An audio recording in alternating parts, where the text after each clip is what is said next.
Hi everyone and welcome to the channel. My name is Janne and I'm a Finn living in Germany. For a long time I struggled with the cold in my apartment, something that really surprised me when I first moved here.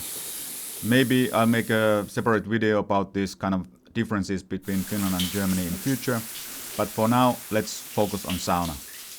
I was searching for a good sauna nearby to warm up and relax. We visited a lot of spas, but they turned out to be quite expensive for regular visits. Finally, I discovered a gym just 10 minutes walk from our home with sauna, and not just any sauna. This was the closest thing to a Finnish sauna I've found in Germany so far. Not only do I get to throw water myself on the stones, but people actually talk quite freely in this sauna. I even had the chance to practice my German skills during these chats. And as a bonus, since joining the gym, I've been working out several days a week for over a year now, so the sauna is really a motivation to go to the gym. While living in Germany, I've noticed several differences in sauna culture compared to Finland. I've already mentioned a few, but in this video we'll dive into all these fascinating details. Which sauna culture actually wins, Finnish or German? Let's find out.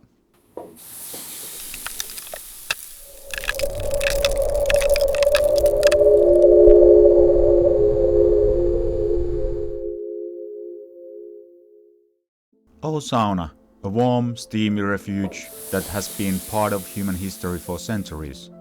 But how did we get here? To really understand sauna culture, especially in Finland and Germany, we need to travel back in time and dig into the roots of this age-old tradition. The word sauna itself is Finnish, and many consider Finland as the birthplace of modern sauna. But let's start with the basics. The maa-sauna, or earth sauna. Imagine a hole in the ground with a simple roof, designed to trap the heat. This was the earliest form of sauna, primitive yet effective. It was a place of warmth, especially in the cold Nordic winters. As time progressed, the savusauna, smoke sauna, became the next evolution. These saunas had no chimney. The fire was built directly under stones, filling the room with smoke. Once the fire died down and the smoke cleared, you were left with the incredibly warm and aromatic space. But there's a catch. These saunas require careful maintenance and a skilled hand, as they occasionally catch fire and burn down. Even today, you can find savusaunas in Finland, cherished for their unique atmosphere and deep connection to history. Eventually, the chimney was introduced, revolutionizing the sauna experience. The chimney sauna allowed for a cleaner, more efficient heating process, making saunas more accessible and safer for everyday use. Fast forward to modern times, and electric saunas now dominate Finnish apartments. Yes, in Finland, having a sauna in your apartment is as common as kitchen or a bathroom. It's not just a luxury, it's a way of life. While the Finnish sauna is the most iconic, many cultures have their own versions of this practice. Native Americans have their sweat lodges, the Turks brought us the hammam, Russians call their steamy retreats the banya, the Swedes have their bastu. Each culture adapted the sauna culture to fit its climate, resources and traditions. Some debate whether sauna is a unique Finnish invention. For me it's clear, many cultures have embraced the idea of sweating out impurities in heated room. But Finland has made it a core part of everyday life. Historically, Finns were born in saunas as they were seen as the cleanest and most sacred places. When people passed away, their body was also washed in sauna. These deeply rooted traditions show how integral sauna is to Finnish identity. Now let's turn our focus to Germany, a country that has embraced sauna culture but with its own unique spin. Here's what stands out. From a moment you enter, signs like "Bitte Ruhe," please stay quiet, set the tone. Germans value order and structure, even in relaxation. Many Germans use hourglass to time their sauna sessions. I once saw a man bringing a flashlight to our gym sauna because the light was broken and he didn't want to miss tracking the timer. People often wait for the timer to run its full course before leaving, even if they are visibly uncomfortable. It's common to cover every surface you touch with a towel, including the walls if possible. One German told me they found it disgusting if someone sweats directly on the seats. This strict towel etiquette is stark contrast to the Finnish norms. In every German sauna, there's a red alarm button on the wall for emergencies. A few times I've seen cultural misunderstandings involving this button. Once, while sitting in the sauna with a group of Finns, someone thought the sauna wasn't on because it was so cold and assumed the button was to turn it on. The second time this happened, I already knew it was for emergencies, but I couldn't stop my Russian friend from pressing it. Of course, it triggered both time an alarm and employees came running. They were already annoyed with us for sitting on the seats without towels, making the situation even funnier in hindsight. In more private saunas, like the one at our gym, Germans often bring bottles of aromatic oils, such as menthol or fruity scents, and carefully pour small amounts onto the stones. In spas, the Aufguss aromatic water pouring ritual is led by sauna master, who enhances the experience with fans or towels to circulate the hot air. Talking is usually discouraged, and even whispering can attract disapproval looks. During their ritual, the sauna masters sometimes request absolute silence. Once I whispered to the person next to me, and the sauna master poked me with his fan and told me to be quiet. It's all taken very seriously.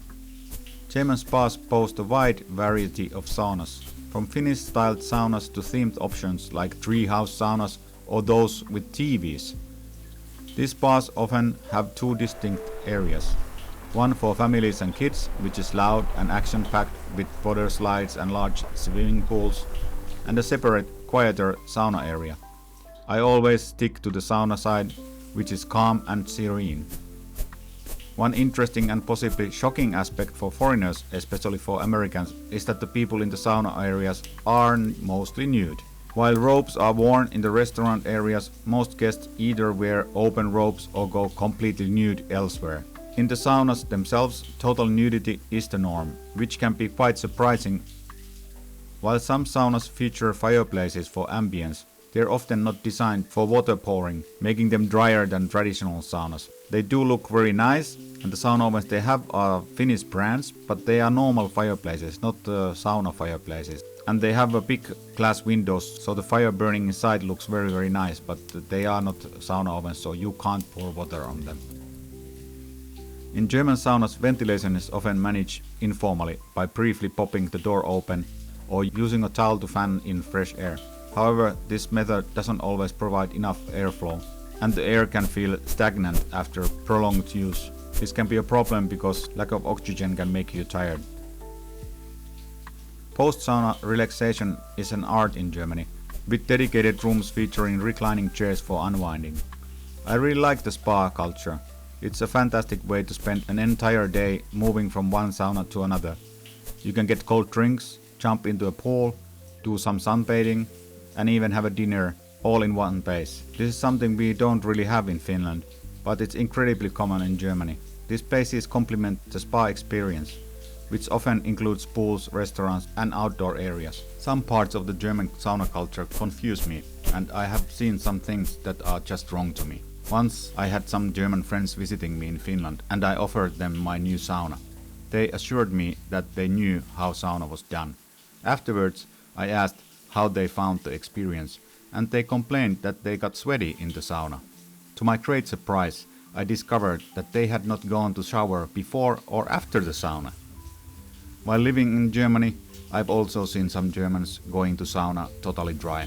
I'm not sure, do they just skip the shower, but they enter sauna dry and the sauna itself stays dry. They don't throw any water on the stones, or perhaps just a tiny amount of some aroma water. This dry version of sauna feels strange to me, though the idea of covering everything with the towel starts to make sense if a person does not wash before the sauna. Of course, this doesn't apply to all Germans, but the Finnish way is quite different, focusing heavily on cleanliness and water. Finns enter the sauna wet, and as the air is also very moist, most of the sweat is not actually sweat at all, but just concentrated water on the skin. Many cabin saunas in Finland don't actually have a separate room for washing. The washing itself is done inside the sauna room. But let's take a look at the Finnish way in more detail now. Every Finn is a sauna expert, and either has or knows the best sauna in the world. Historically, the sauna held a sacred place in Finnish life. It was where children were born, as it was considered the cleanest and most sterile place in the home. It was also where the sick were healed and where the dead were washed before burial. There's even an old Finnish saying, if sauna, booze and tar don't heal you, then you die. The sauna was more than just a place for washing. It served many functions in old Finnish homes. Meats were cured, cooked or smoked by hanging them from the ceiling. A specific malt shelf was used for brewing beer. Finnish folklore is rich with spirits and the sauna is no exception. The saunatonttu or sauna elf is an important figure. In some tales this creature is covered in soot and has one eye. The saunatonttu must be kept happy, as an angry sauna elf can turn the sauna experience by making the steam löyly very bad. So there is no swearing or bad behavior, fighting, aggression in sauna. You have to be respectful. Before entering the sauna, Finns wash themselves throughoutly, respecting the sauna's sacredness. Saunas are usually enjoyed naked, though a small towel called pefletti is sometimes used to sit on. The wood and the heat keep sauna sterile, but even if people wash themselves, there's sometimes dirt coming in and oil from the skin, then this is taken care of by regular cleaning of the sauna. In Finnish saunas, ventilation is a crucial feature. Sauna doors typically have about 10 to 15 centimeter cap at the bottom to allow for airflow, and many saunas include dedicated ventilation systems or even fans to bring in fresh air. Wood-heated saunas naturally manage airflow through the chimney, ensuring a steady oxygen supply. Alongside this, buckets of water are thrown onto the stones, creating moist and intense heat. Aromas like beer, tar or pine extract are sometimes added, though many prefer plain water. Part of the unwritten rules is that if you empty the bucket, you also refill it and return it to the other sauna users when you leave. Finns talk in saunas. It's a place for connection and even diplomacy. There is also a belief that the naked person must be honest, as there is nothing to hide. During the Cold War, Finnish politicians often invited the Soviet leaders to sauna for important negotiations, a practice known as sauna diplomacy. Most Finns have their own saunas, so it's typically a family or close friends who sauna together. Public saunas, often found at swimming places, are where locals gather to share stories and discuss politics. In these settings, men and women usually use separate saunas, but families often sauna together, especially on Saturdays. Sauna parties are a common concept in Finland and are often used for team building events or home gatherings. Many companies even have saunas on their premises, making it easy to host these team building sauna parties. At summer cottages, sauna sessions are almost nightly tradition, providing a relaxed and communal atmosphere. And really, the word sauna party means in Finnish team building or just a party. You usually just say, should we have a sauna party? Or at the work, they will ask from the boss, so when we are going to have our sauna party. So that is just the word for a team building. Finns throw a lot of water to the stones in a relaxed and casual manner, often while sitting in the sauna. This is completely different from the gentle and careful way Germans pour water onto the stones. Just recently, a German man in a sauna commented on my style, surprised by how I splashed the water everywhere. For him it must have looked chaotic, but for Finns it's perfectly normal. Since Finns use so much more water, they don't bother to stand next to the heater to pour it. This demonstrates how Finns treat sauna as a natural, everyday practice, while Germans approach it more like a meditative ritual. There are no timers or strict rules. You stay as long as you feel good, whether it's 5 minutes or half an hour. Between sessions, Finns cool off with cold drinks, usually beer, plunge into a lake, and the bravest roll in the snow or dip in a hole in a lake ice. Interestingly, while Germans drink beer almost everywhere, they typically don't drink in saunas, which contrasts with Finns who consider beer almost an essential part of sauna experience. This tradition of jumping into icy water or snow adds a refreshing element to the sauna experience. And it's also a difference since Finns usually go wet in the sauna. Saunas are even used for cooking. As a child, I remember wrapping sausages in tinfoil and placing them on the stones.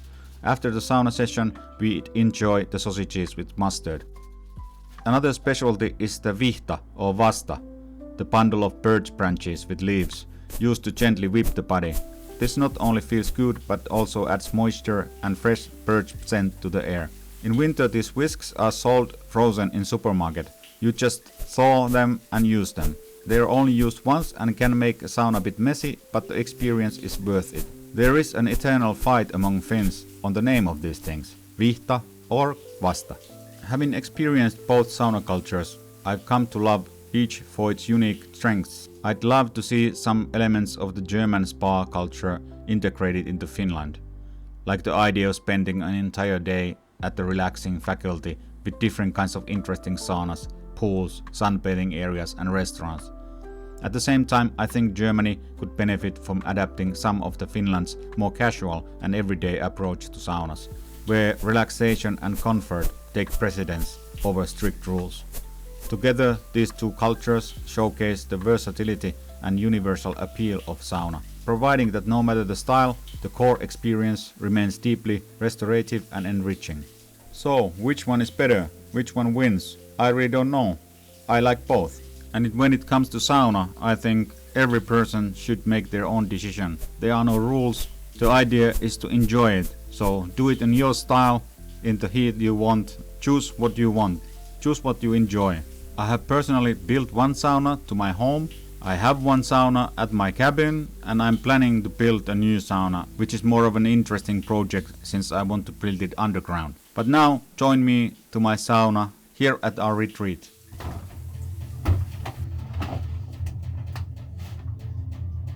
Okay, so for the American viewers, I wear a towel, so I'm not naked, so that's fine.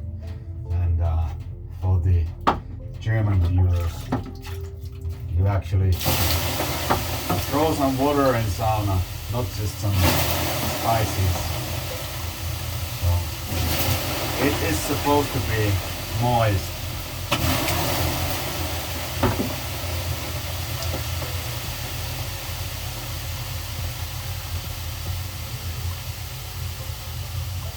Oh yeah,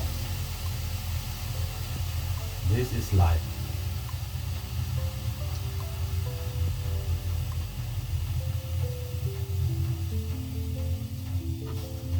Oh, in summer we have the sleeping places up there, so it can get very warm there. So I try to do very short sessions of sauna in the summer. In the winter is fine.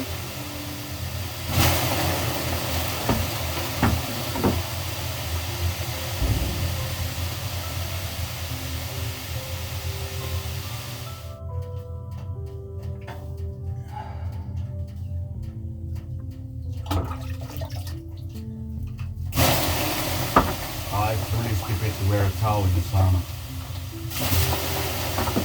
Also, for the Germans, we just have this, what we call a butt towel. Oh, there's a Finnish word for it, pefletti.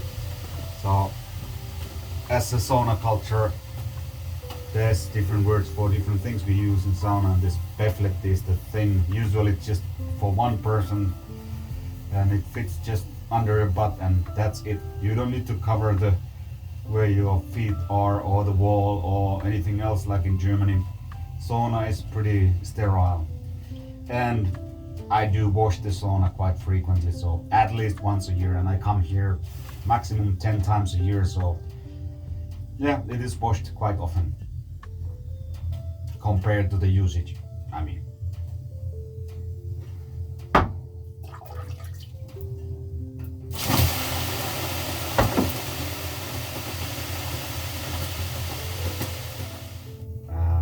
I was thinking of making this birch branch so I could demonstrate beating myself with it, but let's save that for future.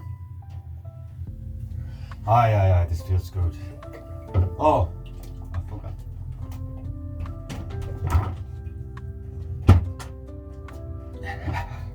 Essential part of Finnish sauna, at least for me, is beer.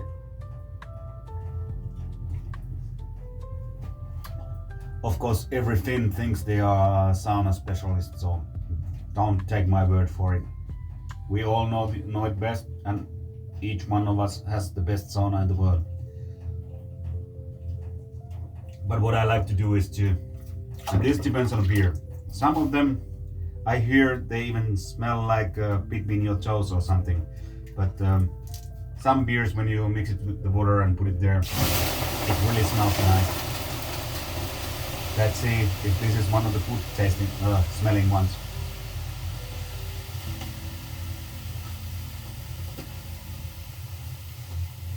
Oh, by the way, greetings to Markus in Germany. He doesn't appreciate all my beers on the stones.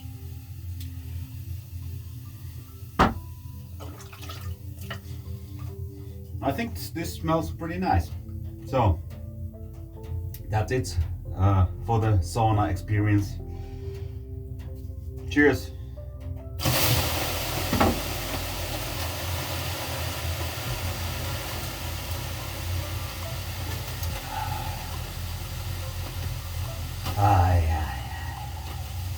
At least there was a quite a lot of smell.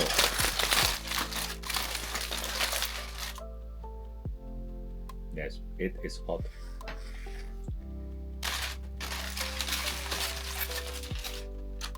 Looks amazing. How about you? Have you tried saunas in different countries? Or do you have your own unique sauna stories to share?